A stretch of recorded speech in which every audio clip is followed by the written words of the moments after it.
This looks pretty good, doesn't it? This is a custom embroidered hat here on Amazon.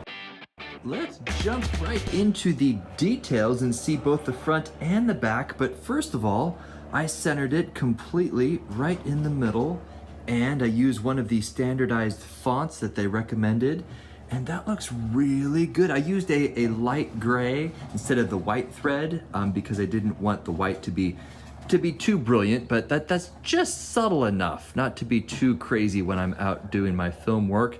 Let's take a look at the inside also.